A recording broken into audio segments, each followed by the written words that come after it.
today, Atiku is not a Fulani man. I'm talking to Yaya Jingil. I want to put sense into Yaya Jingil. Is Atiku not a Fulani man? As Fulani people not kill our people? So should we say that Fulani man should never contest president of this country? These are realities. Let's say the truth. He is talking to Peter Obi, that Peter Obi, his kinsman or whatever, his man from his tribe, has executed Sardauna during the coup. So he should not be allowed to be president. Has he forgotten that Fulani are still killing us every day? What's the difference? What's the difference? So if it is that way, a Fulani man will not rule this country. Because that's how we should go. Because they are killing us and they are still killing us. Why should we award them with the presidency, the highest office of this country? Are we stupid? If our people are not, if they don't regard our people as subservient, they will not talk like that. Because they look at us as if we are nobody in this country. That's why he has the guts to say those things he's saying. Because he feels entitled that he's born to rule. And that notion, that preponderant notion, and that kind of mentality, that it will never help us to a nationhood. We will never grow to a nationhood. If we want to grow in this country, we have to be fair to every tribe. We have to be fair to every religion. And that is how we should move forward. But enough of this hypocrisy in this country. All right, guys, welcome to my channel, guys. So it's going down, right? So as Nigerians ask questions all around the corners and states of Nigeria, that how is it that the Fulani man, even though we've been hearing everything that has been happening in every corner of Nigeria with regards to the Fulani herdsmen buying people in every corner of the states in Nigeria, and then how is it that a Fulani man also is coming out as a president, meaning the person of Atiku? All right. So, and then there's a question also that has to do with why is it that is Atiku and not any other person from the Hausa, but instead they want to hand over the leadership of Nigeria to a Fulani man? This question is getting people really confusing, and Nigerians needs to act very fast. But let me take you into the video update. Just in case the first time you're submitting us, please do also to subscribe and then turn on the post notification bell, and let's see how it goes. Actually want, but it will seem that some drivers of the coalition have their goal, which they are desperate to accomplish, and the arrowhead of these self-seeking people will seem to be Atiku Abubakar, who definitely has drawn to his side the likes of Kenneth Okonkwo and Dele Momodu. So, influential people like that. Nasir El-Rufai, Rauf Aregbesola, Rotimi Amechi, and the rest of them, giving Atiku hope to use the coalition to achieve his dream of becoming Nigeria's president by all means, like Muhammadu Buhari in 2011, when Muhammadu Buhari lost the election to Goodluck Ebele Asikwe Jonathan. He was weeping that he was not given the opportunity to develop Nigeria. As God will have it, Muhammadu Buhari eventually used the coalition to achieve his goal of becoming Nigeria's president. And then he showed Nigerians his true picture of somebody who had no intention to develop Nigeria than perpetuate the war against the Boko Haram Muslim community, empower the herdsmen terrorists, and perpetrate corruption. Because outside of those three things, war against Boko Haram, herdsmen terrorism, and corruption, what did Muhammadu Buhari achieve in 8 years after several times of taking a shot at the presidency and losing out? So, what has Atiku Abubakar to sell to Nigerians? That he was a vice president 1999 to 2007, 8 years, as the vice president to President Olusegun Obasanjo. And at the end of the day, both of them, Olusegun Obasanjo built his own university and national library. Atiku Abubakar built his own university. So what other evidence will Nigerians be looking for that the presidency was corrupt? But one thing, despite corruption, Obasanjo maintained peace and relative progress. But as from Umaru Musa Yar'Adua till date, 2009, when Umaru Musa Yar'Adua started the war against Boko Haram, that has become Nigeria's major preoccupation. Umaru Musa Yar'Adua and Goodluck Ebele Asikwe Jonathan, as his vice president, turned Nigeria into a terrorist country. And that has been the case till date. And Atiku Abubakar said he was looking for power to fight the Boko Haram Muslim community. So, since 2009 to 2025, and somebody is still agonizing over his lack of chance to use the army to fight Boko Haram. So, what has Nigeria to gain from electing Atiku Abubakar in his age and bent on sabotaging North and South justice? Not to talk of zonal justice. So, the song that the supporters of Atiku Abubakar are singing now, that I heard in a video, is that anybody who clinches the presidential candidacy of the African Democratic Congress, the coalition's party, they will support that person. So is it that crowd will surpass the overwhelming majority of Nigerians now looking for justice to be the bedrock of Nigeria's peace and progress? So anybody who clinches the presidential flag bearer of the ADC will support him. Who are you? How many are you? Do you represent the overwhelming majority of Nigerians? Stop deceiving yourself. If you allow Atiku Abubakar to do to the ADC what he did to the PDP, good luck to you. But Peter Obi, I have warned you before in the video. I advise you to start putting together your own coalition and to consider the likes of Omoyele Sowore, because Dati Baba Ahmed, I don't agree with you that the presidential ticket of the Labour Party is still ready for Peter Obi. No. You may trust the Labour Party.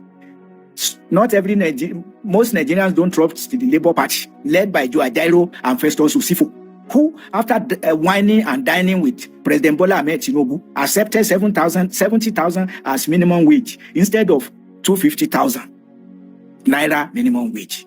Not even 100,000 naira minimum wage, 70,000. And under what spurious excuse that Tinubu said if we ask for more than 70,000, he will increase fuel price. Fuel price that he has increased severally. Why didn't you tell him, no, okay, we will accept 70,000 if you reverse all the increments that you have made on fuel price?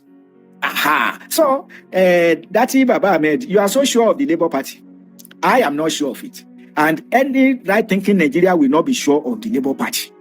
I would rather the political party of Omoyele Sowore or any other. Or, in fact, it is better for Peter Obi to return to PDP than any other party. That's the truth of the matter. So, Peter Obi, I'm advising you to think and think fast. The Yoruba people say, if you cannot go forward, you go backward. So, I'm advising you. And I've told you before, I said, well, if the coalition agrees to field you, because you are the one very many Nigerians are looking forward to represent North, South, and zonal justice. You are the only person in that position. We have not got any other person from the Southeast competing with you. So what else can anybody say? So despite my reservations about you, I conclude that you are not worse than, and I don't see how you can be worse than Muhammadu Buhari. Let me even say Umaru Musa Yar'Adua, who started the war, who imposed the war against Boko Haram on Nigeria, ravaging human lives and economic resources of Nigeria since 2009 till date. Former President Goodluck Ebele Asikwe Jonathan, who perpetuated the war, which is 4 years, squandered it. The only preoccupation, the only goal was how Jonathan would defeat the Boko Haram Muslim community. And of course, he squandered human lives and economic resources. You are there now. So I'm not to tell you if you are sincere and you really know what was going on. So, and then Muhammadu Buhari came, added S-men terrorism. Tinubu came, all subsidies are gone. Paying workers' pittance and saying he's transferring funds to indigent households. I don't know whether it is on the basis of that he is still sinking Nigeria in debt. He's going for more than $21 billion. That is what the Senate has just approved for him. Another loan to add to the trillions on grant, despite all subsidies gone. And so where is Nigeria's petroleum revenue going? So, but what I'm saying, Peter Obi, don't waste your time with this coalition. If as I'm talking, you are not sure, you are not yet sure of your fate in that coalition, pull out. Because the song I am hearing now is that anybody who clinches the presidential ticket of the ADC, they will vote for such a person. That is not what Nigerians expect, except those who are bribed by a powerful, desperate person looking to become Nigeria's president, as desperate as Muhammadu Buhari and Bola Ahmed Tinubu. God forbid. Nigerians, open your eyes. So Peter Obi, follow the sayings of Yoruba elders. If you cannot go forward, you go backward. So go back to the PDP that says the presidential ticket is ready for you. Don't go to Labour Party. Don't go to Labour Party. Because those in PDP, we know them. And we can tell them what they did in the past, that they should not repeat it. But these Labour Party people, we have even come to know, of course, Joe Ajaero and Festus Osifo. And their cohorts. Oh, we never tell you where they are going. It is within their mind. So, Dati Baba Ahmed, as much as I admire you, I don't agree with you that the Labour Party's presidential ticket is ready for Peter Obi. No. If the ADC is sure not to feed him and to create crisis for him, those who want to create confusion and benefit from it are saying anybody from North or South can contest for the ticket of the ADC. Rubbish and nonsense. If they have not changed that song till now, the earlier you return to PDP that says the presidential ticket is ready for you, the better. That is the truth of the matter. Those who have become into the ADC, if they mean well for Nigeria, they will go back to the PDP. If they don't, other people will support you. Those who want justice for peace and progress of Nigeria will go with you. I assure you. But if you stay with this desperate man who will not mind doing to the ADC what he did to the PDP, the earlier you accept the invitation of the PDP, the better. My warning and wish for Nigeria: justice, peace, unity. What did go wrong in the last election? We didn't go wrong anywhere. We did the right things. But like I always tell people, when you bring a change, to fight for enemy, all those who live off the old order, they don't go away. They gang up. So, and we're not don't think it's a spring race to remove establishment. It's a long distance journey. Everywhere it's happened in the world. Go and check everywhere, whether you're looking at what happened in India with Mandela, in America, everything. No change has come overnight. It takes time. And I urge all of you, if you really want change, we've just begun. We just have to continue to where we are. If I tell people, and I say it every day, what I go through, you ask me, why are you still in this thing? Why are you still doing this? Why do you say I have to bother? But I'm in it. And I don't intend to change. You see, every now and then you see agencies of government, tools of government, even when I'm not running an election, calling me them every day. They now organize town hall meeting just for me. No problem. It doesn't bother me. Let's keep doing what we're doing. We did well. And we should be proud of it and continue in that trajectory. Our next server was same as the establishment. The server won't work because the establishment had made it that it won't work. So it is us to continue to say it will work. There was no glitch. Amazon came and said there was no glitch. Amazon glitch is noticed globally, is recorded globally. And as at that period, we even brought the Amazon person who said these are the number of glitches we have since inception, and there was none that was reported that day. So we know it didn't report. It was the glitch of the establishment of criminality that is in the system, and we must one day make it work. So we know there was no glitch, So you talked about the external influences. There's no external influence. I don't need to lobby anybody. I can tell you that I went to several meetings outside Nigeria. Do Americans come to Nigeria when they are running an election? No. Do Canadians come to Nigeria? I will not go to any country. I'm a Nigerian, and I'm running to run to serve Nigeria. Why will I go and lobby anybody? I'm one person who says, if I'm in office, we will stop foreign aid because we don't need it. God gave us everything. We don't need to waste anybody's time. I said it today when I was in the city council. Nigeria have everything it needs to be a super country. God gave us everything. I don't need to go and lobby anybody. We just need to fold our sleeves and walk. It's as simple as ABC. We don't need anybody. I have governed the state. I didn't leave the state. Things were bad. Before I became governor of Anambra was known for bad references and everything. In fact, it was named Home for All. And I came and said, there's no place called Home for All. And we changed it to what? Light of the nation. We said we will be first in everything. No longer are we going to be used in bad reference. No quarrel, no nothing. And we face the work. So from education, from health, from this, from that, fixing our small roads and everything. Somebody asked me today about, I said, what didn't do? I didn't start any new road. Maybe one or two. Then I fixed the ones that were existing. Completed the one my predecessors from Ngike to everybody started.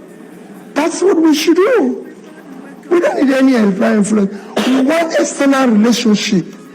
In fact, let me tell you about international relationship.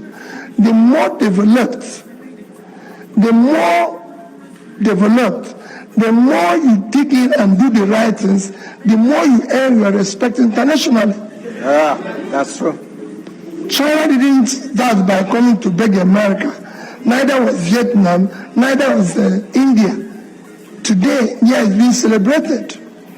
These are countries 3 years ago that were stuck in underdevelopment.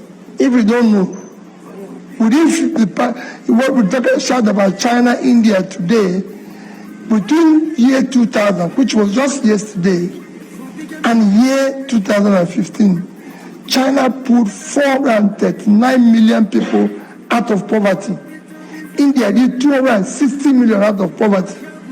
Today, those two countries, the biggest in population combined, Nigeria is almost having more people in poverty than two of them. It cannot happen. All we need is to have people who are sincere and dismantle people from stealing public money. We can't continue like that. We have oil. We have gold. We have everything. So why are we going to beg people who don't have those facilities? No. Now, I want to give you, within the next 5-10 minutes, 5 solid reasons why most of the political bandits, the elitist bandits, and the field bandits, Boko Haram, ISWAP, terrorist herdsmen, unknown gunmen, kidnappers, are afraid of Peter becoming the president of Nigeria and going into Aso Rock. Let me tell you, Peter is not like them. And I say it again to anybody who cares to listen.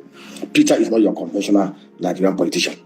Peter is one leader who understands the compassions, the people-centric, the patriotism that is inculcated, that is required in leadership, just like Desa Mombakwe, just like Latif Jakonde, just like Michael Obara. He's not like them. And I'll give you examples, reasons why. Let me tell you, you saw the 2025 budget. Allegedly, National Assembly is inserted over 6.9 trillion naira into that budget. You and I know that such criminal insertions will not happen under APTOB presidency or even an Obasanjo presidency. Obasanjo had a running battle with National Assembly then because they inserted things into his budget and he returned it to them without assenting to it. Under APTOB presidency, guys, they've not born the Senate president or the House of Rep people to insert things into that budget. Of course, you saw the one that they put allegedly street lights, solar lights. It running into millions. One solar light that is sold for 130,000, 200,000 naira. They inserted solar lights running into millions for one solar light. Such madness cannot happen under APTOB presidency. You guys are aware. Most of the members of the Senate, those in the Senate, and even those in the executive, we are former governors. There is no former governor in the history of Nigeria that did not railroad and coerced their state assemblies to pass humongous pension retirement fund for them, running into tens and billions of naira. P2B is the only governor. Ima Yadwa, late Yadwa, God bless his soul. President Yadwa, P2B and President Yadwa are the only two governors who governed Nigeria for 8 years, state for 8 years, without railroading their state assemblies to pass criminal, massive, humongous pension bill, funds for them of their retirement. It's on record. Peter is not like them. That is why they hate him. P2B is the only governor in the history of Nigeria. The same thing with the good man Yadwa, who did not sign CFO of state land, public property, to himself, his wife, or his children. Peter signed over 6,000 CFOs as governor. Peter never signed anyone, either for him, for his wife, for his son and his daughter, or for anybody that bears OB, related, extended family, or anything. It's on record. Peter is not like them. You see, the truth is, and we know, Peter was governor for 8 years. When Peter became governor in 2006, he was impeached. He came back in 2007. When Peter was governor, Anambra, before Peter became governor, Anambra was a nest of armed robbers and kidnappers. There were daily incidents of armed robbery. Banks were being robbed. People were being kidnapped. That time, it was even famed that if you go into Onitsha with a bag that's suspected that there's money inside it, those criminals won't even begin to ask you open. They'll cut off your hand and carry your hand on the bag. It was that terrible. When Peter became governor, Peter did a very uncommon thing. Unlike those who will always empower dogs and arm them to win an election and then allow them to roam, Peter decided to hand over security back to the people. He convened the meeting of all the town union leadership, Ndiese and the town union leaders, 177 town union leaders. And Peter asked them to donate their sons. Every community knows the good, the bad, and ugly. They donated their good sons, educated sons, capable sons. Peter went to Innocent. We have to motorize the security outfit. Innocent gave every community one truck, Innocent truck, and then gave them motorcycles. Peter went to